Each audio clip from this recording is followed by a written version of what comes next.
To check how much memory your Samsung phone has, we'll go to Settings first. And from there, you'll scroll down to Device Care.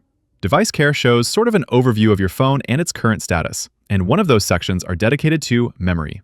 When I tap Memory, my phone runs a quick memory check and tells me how much I'm using right now, how much is still available, and of course, the total amount of memory my phone has.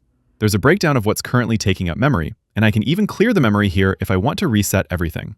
Your phone is pretty good at managing its memory automatically, so usually there's no need to manually clear it, but it can sometimes help if your apps are crashing or not working properly. If you look to the bottom, there's also a feature called RAM+.